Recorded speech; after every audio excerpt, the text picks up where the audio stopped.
Hi, hello everyone. Welcome back to Zala Learning. Akila Miss ആണ്. So yes, അടിപൊളിയായിട്ട് നമ്മളൊരു chapter പഠിച്ചുകൊണ്ടിരിക്കുകയായിരുന്നു, flowering and fruiting അല്ലെ, പൂക്കാം കായ്ക്കാം. വളരെ important ആയിട്ടുള്ള ഒരുപാട് ടോപ്പിക്സ് വരുന്ന ഒരു ചാപ്റ്റർ ആണിത്. അപ്പോൾ ഓരോന്നായിട്ട് നമ്മളിതാ കുഞ്ഞു കുഞ്ഞു വീഡിയോസിൽ കവർ ചെയ്തിട്ടുണ്ടായിരുന്നു. അപ്പോൾ നമ്മൾ ഇന്ന് വന്നിരിക്കുന്നത് വളരെ പ്രധാനപ്പെട്ട ഒരു കാര്യം നിങ്ങളുമായിട്ട് ഡിസ്കസ് ചെയ്യാൻ വേണ്ടിയിട്ടാണ്.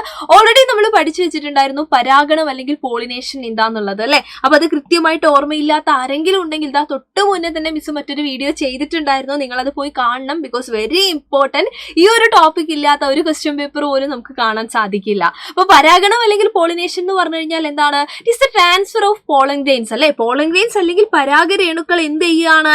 ആന്ത്രിൽ നിന്ന് സ്റ്റിഗ്മയിലേക്ക് പോയി പതിക്കുകയാണ്. അതായത് പരാഗിയിൽ നിന്ന് പരാഗണ സ്ഥലത്തേക്ക് പതിക്കുന്ന ആ ഒരു പ്രോസസ്സിനെയാണ് നമ്മൾ പോളിനേഷൻ അഥവാ പരാഗണം എന്ന് പറഞ്ഞത്. അപ്പൊ രണ്ട് തരത്തിലുള്ള പരാഗണം അല്ലെങ്കിൽ പോളിനേഷനാണ് ഇന്ന് നമ്മൾ ഡിസ്കസ് ചെയ്യാനായിട്ട് പോകുന്നത്. ഒന്ന് സെൽഫ് പോളിനേഷൻ ആണ്, മറ്റൊന്ന് ക്രോസ് പോളിനേഷൻ ആണ്. അപ്പൊ സെൽഫ് പോളിനേഷൻ എന്ന് പറഞ്ഞു കഴിഞ്ഞാൽ മലയാളത്തിൽ നമ്മൾ സ്വപരാഗണം എന്ന് പറയും. ക്രോസ് പോളിനേഷൻ എന്ന് പറഞ്ഞു കഴിഞ്ഞാൽ നമ്മൾ പരപരാഗണം എന്ന് പറയും. അപ്പൊ ഇത് മനസ്സിലാക്കാനുള്ള ഏറ്റവും സിംപ്ലസ്റ്റ് ആയിട്ടുള്ള മെത്തേഡ് എന്ന് പറയുന്നത് പിക്ചറിലൂടെ പഠിക്കുക എന്നുള്ളത് തന്നെയാണ്. ഇപ്പൊ നിങ്ങൾ ഇവിടെ നോക്കിയേ, രണ്ട് പിക്ചേഴ്സ് ഇവിടെ വെച്ചിട്ടുണ്ട് അല്ലെ. അപ്പൊ ഈ രണ്ട് പിക്ചേഴ്സിൽ ഉള്ളത് പരാഗണം അല്ലെങ്കിൽ പോളിനേഷൻ ആണ്. അതായത് പോളൻ ഗ്രെയിൻസ് എന്ത് ചെയ്യാണ്? ഒരു സ്ഥലത്ത് നിന്ന് മറ്റൊരു സ്ഥലത്തേക്ക് പോവാണ് അല്ലെ. ഫ്രം ആന്തർ ടു സ്റ്റിഗ്മ അല്ലെങ്കിൽ പരാഗിയിൽ നിന്ന് പരാഗണ സ്ഥലത്ത് പതിക്കുവാണ്. പക്ഷെ അത് എവിടെ നിന്ന് എങ്ങോട്ട് എന്നുള്ളതിനെ ഡിപ്പെൻഡ് ചെയ്തിട്ടാണ് നമ്മൾ ഈ പോളിനേഷനെ ക്ലാസിഫൈ ചെയ്യുന്നത്. അപ്പൊ ഇവിടെ നിങ്ങൾ നോക്കിയാൽ ആദ്യത്തെ പിക്ചർ നോക്കിയാൽ നിങ്ങൾക്ക് മനസ്സിലാവും. ഇതാ നോക്കിക്കോളൂ, ഒരൊറ്റ ഫ്ലവർ അല്ലെ, ഒരു സിംഗിൾ ഫ്ലവറിൽ തന്നെയാണ് നമ്മുടെ പരാഗരേണു എന്ത് ചെയ്യുന്നത്? ട്രാൻസ്ഫർ ചെയ്യുന്നത്. അല്ലെങ്കിൽ പോളൻ ഗ്രെയിൻസ് എന്ത് ചെയ്യുന്നത്? ട്രാൻസ്ഫർ ചെയ്യുന്നത്. അപ്പൊ ഒരൊറ്റ ഫ്ലവറിലുള്ള നമ്മളെ പോളൻ ഗ്രെയിൻസ് അല്ലെങ്കിൽ പരാഗരേണു എന്ത് ചെയ്യാണ്? അതേ ഫ്ലവറിൽ തന്നെയുള്ള സ്റ്റിഗ്മയിലേക്ക് പരാഗണ സ്ഥലത്തേക്ക് പതിക്കുകയാണ് അല്ലെ. അതല്ലെങ്കിൽ രണ്ടാമത്തെ ചിത്രം നിങ്ങൾ നോക്കിയേ. രണ്ടാമത്തെ ചിത്രത്തിന്റെ പ്രത്യേകത എന്താണ്? രണ്ട് വ്യത്യസ്ത പൂക്കളെ നമ്മൾ കാണുന്നുണ്ട്. പക്ഷേ നിങ്ങൾ നോക്കിയേ, ആ രണ്ട് പൂക്കളും എവിടെയാണ്?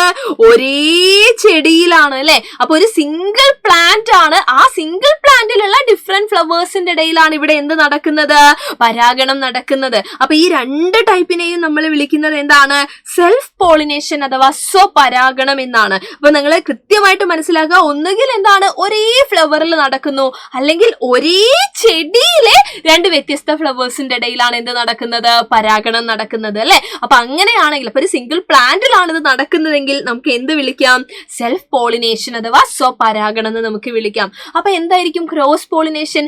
അവിടെ നമുക്ക് രണ്ട് ചെടികൾ തന്നെ ആവശ്യമാണ് അല്ലെ. നോക്കിയാൽ നിങ്ങൾ ഒരു ചെടിയിൽ നിന്ന് അല്ലെ, ഒരു ചെടിയിലുള്ള ഫ്ലവറിൽ നിന്ന് മറ്റൊരു പ്ലാന്റിലുള്ള ഫ്ലവറിലേക്കാണ് നമ്മുടെ പരാഗരേണു, നമ്മുടെ പോളൻ ഗ്രെയിൻസ് ട്രാൻസ്ഫർ ചെയ്യുന്നത്. അതായത് ഈ ഫ്ലവറിലുള്ള ആന്തറിൽ അല്ലെങ്കിൽ പരാഗിയിൽ നിന്നുള്ള പോളൻ ഗ്രെയിൻസ് എന്ത് ചെയ്യാണ്?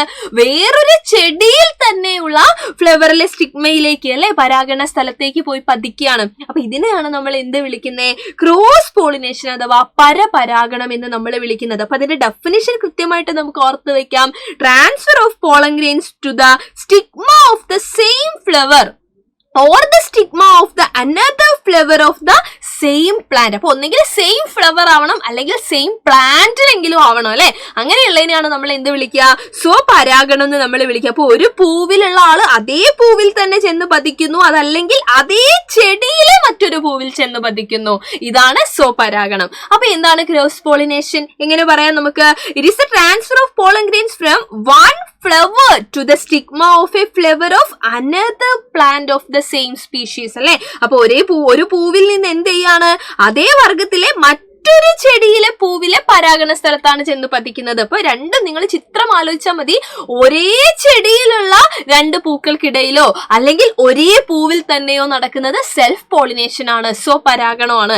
എന്നാൽ ഈ പറയുന്ന പോലെ രണ്ട് വ്യത്യസ്ത ചെടികൾക്കിടയിലുള്ള ഫ്ലവേഴ്സിന്റെ ഇടയിൽ അല്ലെ, പൂക്കൾക്കിടയിലാണ് ഈ പരാഗണം നടക്കുന്നതെങ്കിൽ അതിനെ നമ്മൾ എന്ത് വിളിക്കും? ക്രോസ് പോളിനേഷൻ അഥവാ പരപരാഗണം എന്ന് നമ്മൾ വിളിക്കും. വളരെ ഇമ്പോർട്ടന്റ് ആയിട്ടുള്ള ഒരു കുഞ്ഞു ടോപ്പിക് ആണ് അല്ലെ. ഇതേപോലെയുള്ള ഒരുപാട് കാര്യങ്ങൾ നമുക്കറിയാം. ഈ ചാപ്റ്ററിലും ഇനി വരാൻ പോകുന്ന ചാപ്റ്റേഴ്സിലായിട്ട് നമുക്ക് പഠിക്കാനുണ്ട്. ടെക്സ്റ്റ് ബുക്ക് ഒക്കെ മാറിയതുകൊണ്ട് തന്നെ വളരെ ഡീറ്റെയിൽ ആയിട്ട് പഠിക്കാൻ നമുക്ക് സഹായം വേണം. അപ്പൊ നിങ്ങളെ സപ്പോർട്ട് ചെയ്യാൻ വേണ്ടിയിട്ടാണ് നമ്മുടെ സ്വന്തം വജ്ര ബാച്ച് തയ്യാറായിരിക്കുന്നത്. ഇപ്പൊ മാക്സിമം നമ്മുടെ ബാച്ചിൽ നിങ്ങൾ ജോയിൻ ചെയ്യുക. ഇതുവരെ അഡ്മിഷൻ എടുത്തിട്ടില്ലെങ്കിൽ എത്രയും പെട്ടെന്ന് തന്നെ നിങ്ങളുടെ അഡ്മിഷൻ ഉറപ്പുവരുത്തുക. അതിന് നിങ്ങളിതായി കാണുന്ന നമ്പറിൽ ഒന്ന് കോൺടാക്ട് ചെയ്താൽ മാത്രം മതിയാവും. അപ്പൊ എല്ലാവരും അടിപൊളിയായിട്ടിരിക്കുക. നമുക്ക് നമ്മുടെ ബാച്ചിൽ കണ്ടുമുട്ടാം. അപ്പൊ വീഡിയോ നിങ്ങൾക്ക് ഇഷ്ടപ്പെട്ടിട്ടുണ്ടെങ്കിൽ നിങ്ങളുടെ ഫ്രണ്ട്സിനൊക്കെ ഷെയർ ചെയ്ത് കൊടുക്കുക. അപ്പൊ എല്ലാവർക്കും thank you so much and by.